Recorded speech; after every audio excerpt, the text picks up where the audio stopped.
Again, we're here today at the Hunter Burton Memorial Lorcana Championship. We want to thank the Hunter Burton Memorial Foundation for hosting this tournament. This is their 10th anniversary for the tournament. They always raise awareness for suicidal ideation within the gaming community and have a local outreach community program to try to raise awareness of mental health. If you would like to donate, this year's charity is 988. It's a Suicide and Crisis Lifeline. 988 is a U.S. national number that you can dial anytime you or a loved one are facing suicidal ideations or a mental health crisis.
Hello and welcome to the Hunter Burton Memorial Lorcana Championship.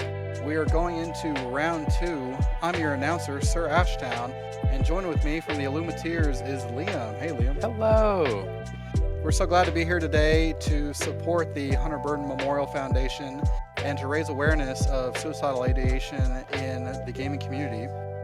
We want to let everyone know that there is a crisis and suicide lifeline out there to help you anytime you or your loved ones need it at 988. So thank y'all again so much, and here we are going into round 2. Yeah, I'm really inspired by this tournament, Wesley. For those who were here the last few minutes and got to listen to you go through all of those supporters and sponsors and people who came together to make this event happen. I don't know if people realize, that there were, I don't know how many, like 30, 40, 50 people who all volunteered their time, money, and effort to make this tournament happen to help us raise awareness. And it's just so inspiring seeing people come together in that way for this cause. It's just been amazing to see the community come together, like you're saying, Liam. It just, even up to the point of the tournament starting, we still had sponsors coming in who were offering more product or extra prizes or coming to talk to the players. It just really brings the community together when you can do a charity event for such a great cause like this. Yeah, I totally agree. Well, looking at the player names, Emma versus Gregory, Emma piloting a Ruby Amethyst deck list, and Gregory piloting a Emerald Steel. It seems like two powerful color combinations that could lead to some really great competitive gameplay. Yeah, no, I'm super excited for this matchup. Ruby Amethyst is a color combo that we've seen. We know it got some updates this set, but Steel Emerald is a color combo that we see really took off with Into the Inklands. It was popular before, but now we're seeing it pop up in a lot of top 8. So these are really two very competitive deck lists, and I'm excited to see how this match plays out. And talk about competitive, we had two turn 1 plays, one from Emma and from Gregory. Emma's side being the new Rafiki that has Challenger, and Gregory having that Cursed Merfolk up on the screen for y'all to see. Yeah, Cursed Merfolk, a very aggressive play. And Gregory will probably start gathering some lore early, inviting the challenge, seeing if Emma wants to, in fact, give up a card to remove it from the board. And Gregory playing an Enchantress, another high-cost quester. Yeah, so a lot of aggression here early from Gregory. Decides to use that Rafiki to take out that Cursed Merfolk. And a Merlin Crab heading to the discard pile. Merlin Crab just being able to sneak in and do some extra damage as it gives an increase to the power of whatever character it wants for you to choose.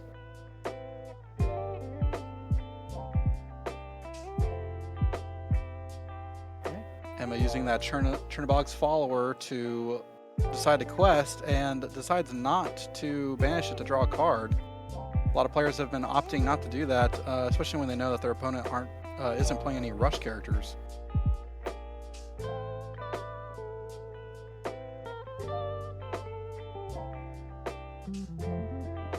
I believe Gregory playing the Robin Hood. Yeah, the fantastic.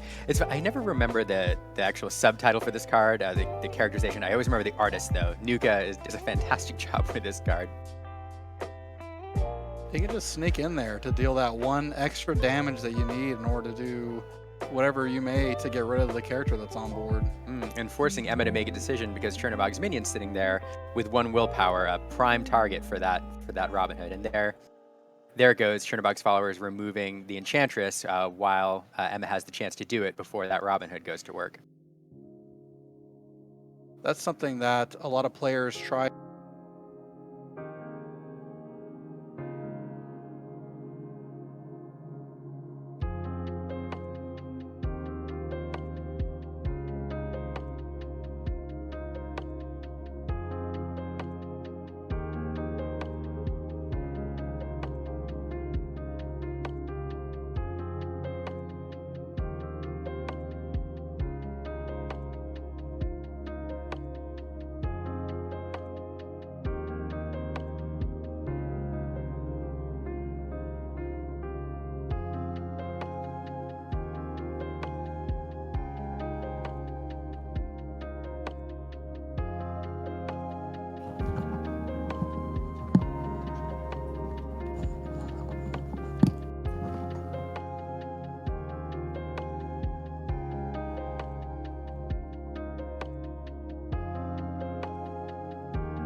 Well, here's Gregory. It looks like he shifted with that Champion of Sherwood, Robin Hood.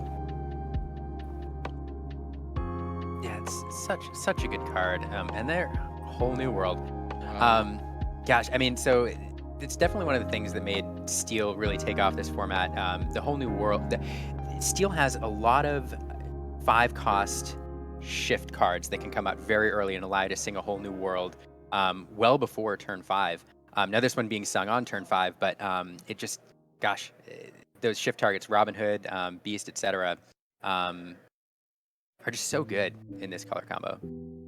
Especially when you can shift for a lower ink cost and then use that shifted higher ink character to then sing. I mean, that's just such a strong play.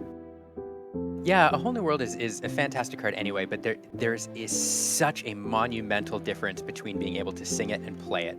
Of course, having your resources available to immediately play whatever you draw is so crucial. So that's really what Steel wants to do. Ideally, shift, bring out a high-cost character, sing it, and then immediately start dropping things onto the board.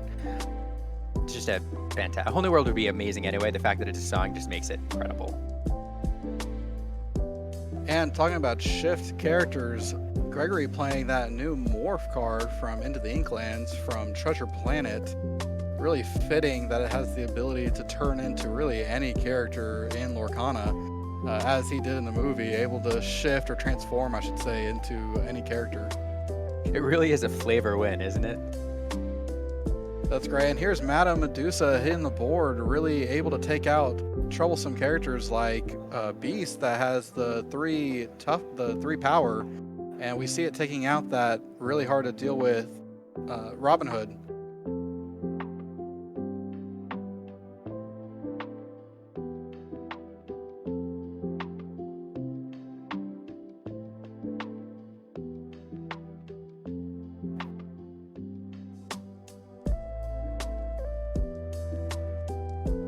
We see that Ursula having come down earlier, acting almost akin to, some of you may know the card Duress from Magic the Gathering, able to look at your opponent's hand and take a song out of it. Really can be strong against Amethyst Ruby as they play cards like Be Prepared. So that way you can save your cards from being completely wiped out. Yeah, look at the Beast shift here. This is one of the things that made Morph so good. Beast obviously is a fantastic card. It was very popular. It's worth quite a bit of money because it's just a good card, but didn't really have a good shift target. And Morph fills that gap for anybody running this color combo. So allowing you to actually get Beast out before turn 5, where before you pretty much had to wait until turn 5 to play him. Yeah, that's such a powerful card to be able to shift onto. It's just such a great target. And using it after it shifted to Sing, and then along came Zeus, getting rid of one of Emma's more pesky cards. Yeah, and getting that off the board, the Fox now needs a target to come into play. Really, Gregory's thinking about trying to keep damage off the Beast, keeping that card draw there. And so Emma now having to rebuild the board a little bit. Of course, I'm trying to look at the amount of ink. We do have 7 on the board, and anytime you're playing Ruby and you get 7 ink on the board, there's a few answers that are unlocked, one in particular. And we see here that Gregory had used that Mother's Knows Best that can return chosen character to a player's hand. You can choose to return your own in case you need to, or in Gregory's case, return that pesky Madame M. Fox back to Emma's hand. So Emma's spending the entire turn, all the ink, in order to get damage on that Beast to prevent that card draw. Meanwhile, Gregory is sneaking closer and closer to 20 lore here. There comes a point, I think there's plenty of decks, and I think Ruby Amethyst is one of them that's comfortable with a healthy lore disparity. There's just so much control in Ruby Amethyst that they can kind of let the opponent get ahead. But there is a point where it's just too much, and especially when you're playing a Whole New World deck, the ability to refill your hand and then put a whole bunch of stuff on the board. At some point, it just becomes too much to overcome.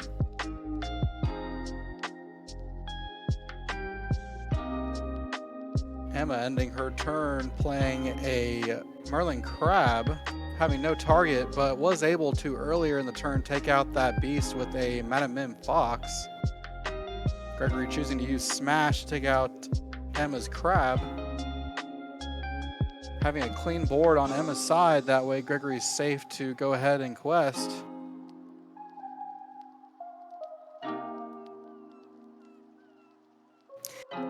Yeah, that's really what you see these Emerald Steel decks oftentimes trying to do. In the last meta in set 2, a lot of them were built for pure discard, and they were trying to empty your hand and win the game just by putting so much pressure in your hand you had no answers, and that's kind of how you close out the game. Nowadays, the current version of these Steel Emerald decks aren't built for pure discard. They do have some in order to apply pressure to your opponent's hand. Sometimes you run Buckies, sometimes you don't. but at the very least, you have that Ursula to get some cards out of their hand. You have the Cursed Merfolk to put a little hand pressure on. But what these decks do have is a ton of targeted removal. Let the Storm Rage On, you have Smash, you have Along Came Zeus, you have Grab Your Swords, you have Tinkerbell, Baboom sometimes nowadays. And so that's really what this deck is trying to do, is it gets into the mid game and then uses a whole new world to restock its hand, and then just constantly uses all of the targeted removal to keep control of the board, and uses their smaller high lore characters to close the game out. Exactly what you're saying, Liam. Gregory's deck has so many different targeted removals, and one of them that we see here, Rise of the Titans, was also on Gregory's list from the deck list that he turned in for the event. And just having all of these strong removal pieces really helps you pace the game out the way that you want to see have done.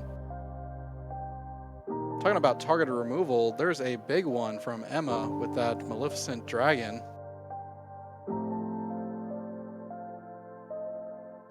Gregory now at 15 lore, looking to try to find some board state to try to take this game away.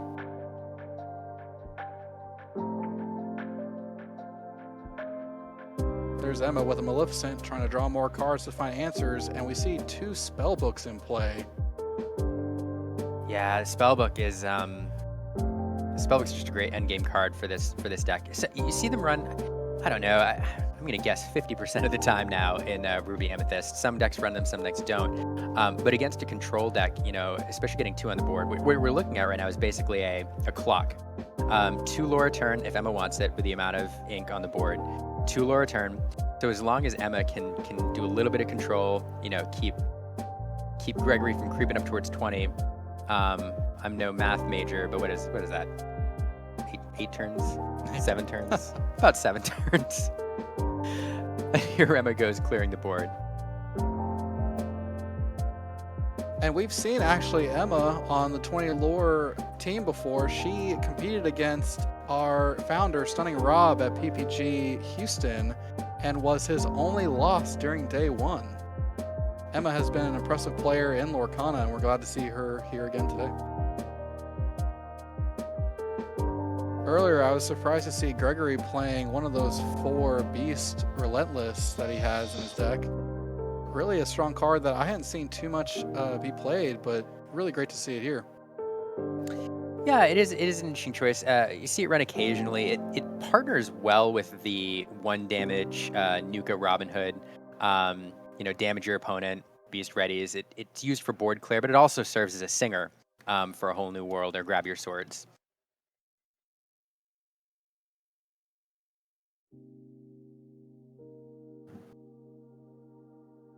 While we're seeing Emma here, really after clearing Gregory's board, now having the ability, like you were saying earlier, Liam, to use those spell books every turn to gain more and more lore, slowly creeping up to get closer to the win.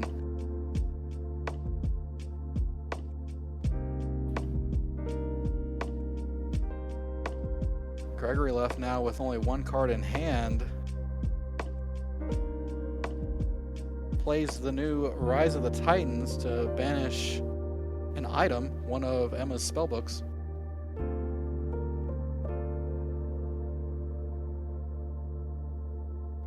Emma just slowly creeping up. Can Gregory find a way out of the situation?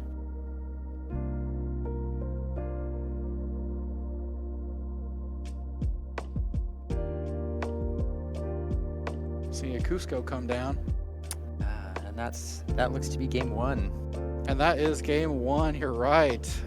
Gregory just saying the writing in the sand, saying that Emma had the spell book and the characters in order to lore to get the win for game 1 of round 2. Yeah, that was such a fun game to watch. Because I think you saw both decks kind of doing what they wanted to do. Now, I'm not sure that each one got their ideal draw and executed it perfectly, but Gregory with the early aggression, putting on some pressure on the hand with the Cursed Merfolk, trying to get that lore lead early to mid game. But then Emma doing what Amethyst Ruby does, kind of coming alive in the mid game with the rabbits, drawing into answers, and then finally locking down the board later on. It's I think you're going to see the same thing in game 2, where the steel amethyst, or I'm sorry, the steel emerald deck really shines in the early to mid game. But then, like halfway through the mid game, is where Ruby Amethyst starts to find a lot of its answers, and yeah. Yeah, we want to see from Gregory really using those targeted removal to try to take care of those cards that Amethyst really wants to bounce, to re-loop and to draw on to continue to gain resources. We want to see Gregory try to take those out early, that way all of his creatures can keep questing in before Emma is able to take away the game. We'll see if Gregory's able to do that here in game 2 of round 2.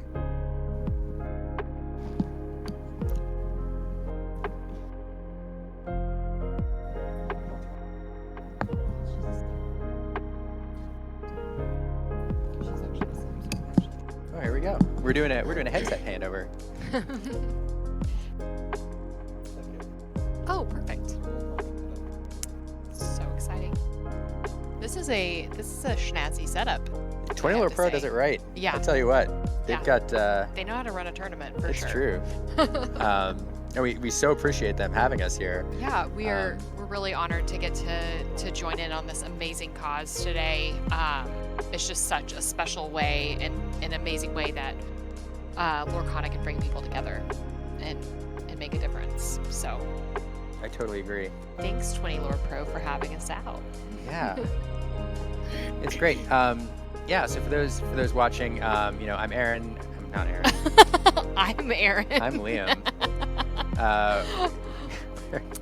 We're in the Limiteers. We're here with our daughter Lena, watching some amazing Lorcana here with the 20 Lore Pro team putting this on. If you're coming in the last few seconds, we just watched game 1, where Emma piloting Ruby Amethyst defeated Gregory piloting Emerald Steel, but great match, and I'm really excited for the second one. Gregory, really wants to be on the play with this deck. It's an aggressive deck. It tries to do some early questing before the mid game. So we'll see how this one shakes out. I'm really enjoying seeing, I feel like the meta expand a little bit beyond this Ruby Amethyst that we've been seeing for so long. Obviously, it's still definitely, a powerhouse deck, but I'm really loving getting to see some of these Emerald Steel decks breaking into the meta with Into the Inklands coming out. Yeah. One of the new cards from Into the Inklands there, Ursula Deceiver, looking at allowing Gregory to look at Emma's hand and discard a song. I think the only song available there was Friends on the Other Side. So that card being removed. It's a good target.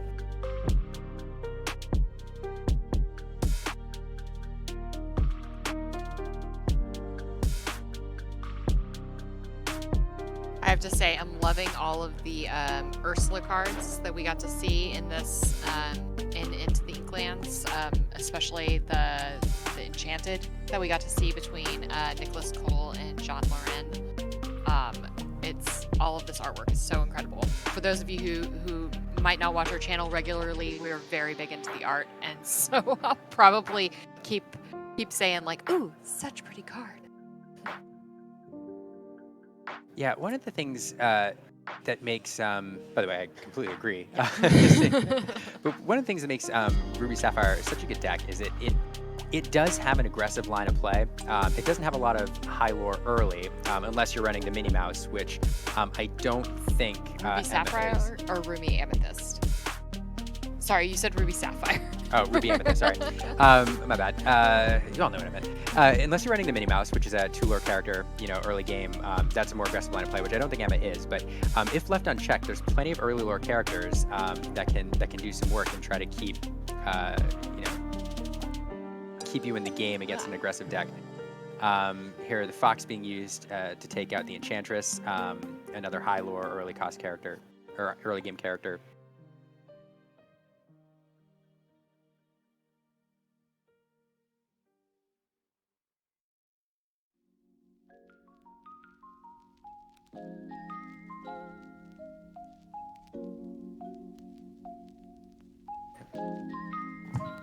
Gregory trying to pad that lore early. I do think, what this Steel Emerald deck wants to do is it does want to, by the mid game, hopefully hit 10, 11, 12 lore, try to get that early lead with its high lore early characters, and it kind of positions it, to close things out with board control in the late mid game, in the late game. So I'm not sure, I'm not sure Gregory's quite where he wants to be right now. Could always be wrong. Yeah. You also like to, at this point in the game, see some shift targets on the board. Ideally, you have a Robin Hood out there or a Morph. This deck, this color combo oftentimes runs, several shift characters from the Robin Hood to the Beast, and you like to be able to play those early for their shift cost, allowing you to sing Whole New World. So, having a clear board at this point isn't ideal, for this particular deck. I definitely feel, we're about to see something big come down, as he exerts all of his ink in one fell swoop. Oh, there it is. We saw grab your swords. Grab your swords, clearing the board. Tried and true. Resetting I feel like. things. That's true.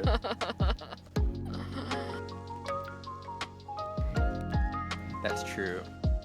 As you were saying, Liam, I feel like in this Emerald Steel deck, you really, this Morph card is so much fun. I was so excited to see this come out and into the Inklands. It makes all of these Floodborn characters, I feel like so much more diverse. Oh, and there is the Whole New World as we look at resetting hands. Yeah, I mean, one thing it did, I mentioned last game too, it provided a shift target for the Tragic Hero, which is such a popular card. Before this, there really wasn't much that you could play, or anything that you could play as a shift target for Beast. I mean, there was, but it was one cheaper. It wasn't really a good answer. But Morph allows you to shift Beast on turn 3, so just such a good card in this color combo for that reason. Here comes the Rabbit and Queen's Castle. Fantastic card. I think you see Queen's Castle in pretty much every Ruby Amethyst deck at this point. It's great for 2 reasons. One, it allows you to close out games with that 2 lore. Your opponent has to answer it. It's also does not get cleared with Be Prepared when Ruby clears the board. It's a bear to clear with Yeah. that 7 willpower. 7 willpower. And then it gets you bonus. And I feel like all of that's good, but then it also gets you cards. Right. So. And card draw is just so massive in that deck. So, and we see the Beast Tragic Hero coming out without a shift target. So coming out at cost. I do feel like, Gregory, as you were mentioning earlier, just didn't have some of those early plays that we normally see, like the Morphs coming out and the Robin Hood. I feel like he had a Robin Hood out and it didn't really stick. I'm interested to see how the rest of this game plays out, especially as Emma seems to kind of be hitting her stride here, as we get into the mid to late game.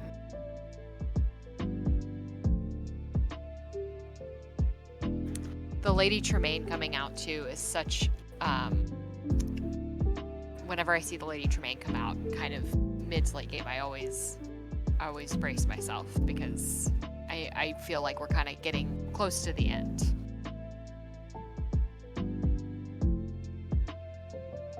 Yeah, it's a double fire the cannons to remove Lady Tremaine.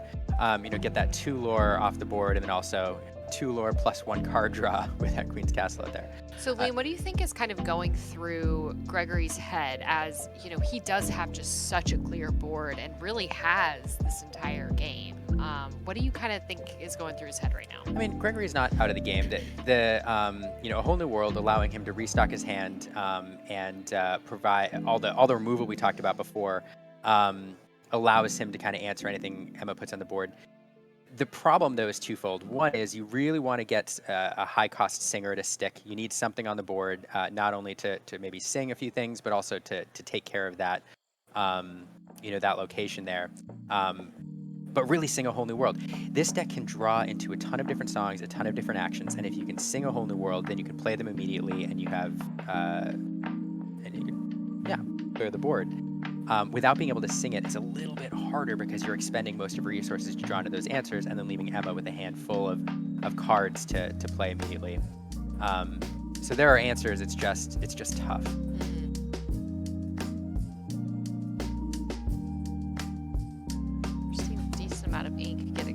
here. I'm interested to see what's coming out. Oh, we have another beast come out.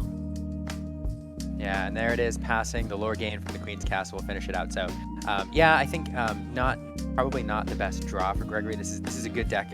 Emerald Steel is a very good deck in this meta. It wins a lot of games, but it wants to apply pressure early, and then you want to get a high-cost Singer on the board.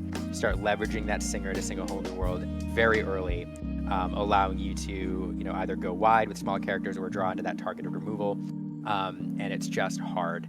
And the other thing, Emma highlighting again here is some of the value of locations. We've had 2 sets of cards come out.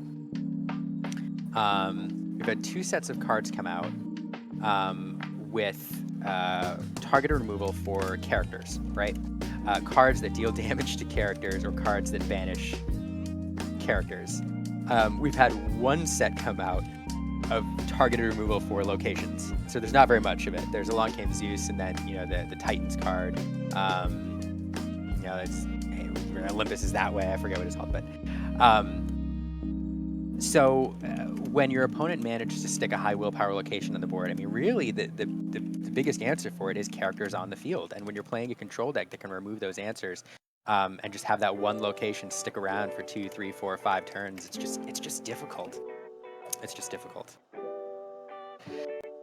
Anyway. And something we saw, with Gregory, I feel like because he never really got a decent amount on the board at any time here, we didn't kind of see that token Be Prepared in the second game come out on Emma's side.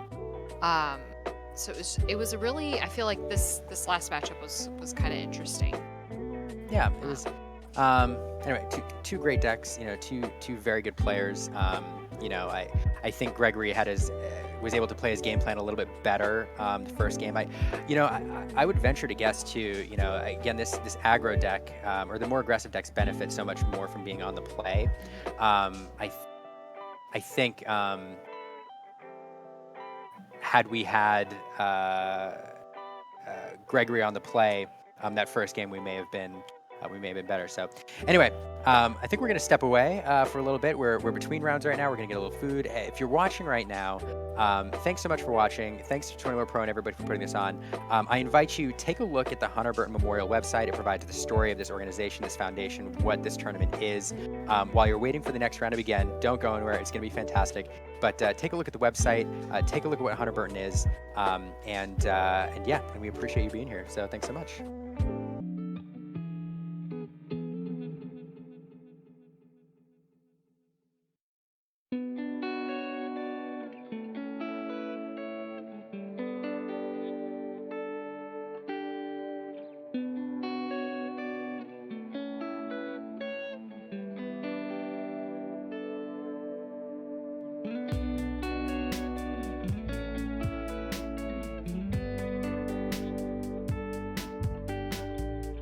Hello and welcome to 20 Lore Pro. We're joined here today at the Hunter Burton Memorial Lorcana Championship. I'm here with Emma, the winner from round 2's feature match. She was piloting a Ruby Amethyst deck. Emma, thank you so much for joining us today. How's your experience been so far here at the Lorcana Championship? It's been great. I just came here mostly to have fun and to hang out with my friends, and so we're wearing our team shirts, the Incredibles. And we're having a good time, so it's been good. That's amazing, Emma. Well, you piloted Ruby Amethyst, and it seemed like you were doing an incredible job. What do you feel like were some of the best lines during that last round? Well, definitely the main thing with Ruby Amethyst is you just have to make sure that you draw a lot of cards. Like the rabbits are crucial and the bouncing of the rabbits, and that's really, your go-to. And I was playing against a deck that got rid of a lot of my songs, so I couldn't really rely on friends on the other side for card draw. And then also I didn't have access to my Be Prepareds, so it was hard, trying to board control, but in the end I was able to get there. I know I witnessed the Ursula's coming down and really looking at your hand and taking some of your songs, but you really endured and you really showed a lot of why that deck is so strong. What do you feel like the impact from Into the Inklands had on Ruby Amethyst? And what are some of the cards you included from Into the Inklands? So the main thing I think that people have included are Madame Medusas, which get rid of a 3 and under. So those are really good. So if you don't know, Madame Medusa, you play it and you get to select a card with power 3 or less to banish. And so those are really good for beasts and Robin Hoods in the matchup that I was in. So that was nice to see those. And then also the Queen's Castle really did me well the first 2 games that I played here. And I originally wasn't going to use Queen's Castle, but I'm expecting to see a lot of Ruby Sapphire, and you have to race with that deck with Ruby Amethyst, so that's why I included the Queen's Castle, but it really did me well here too. That's amazing. Thank you so much, Emma. Before we sign off, what local game store do you play at, and would you like to give them a shout out? Yeah.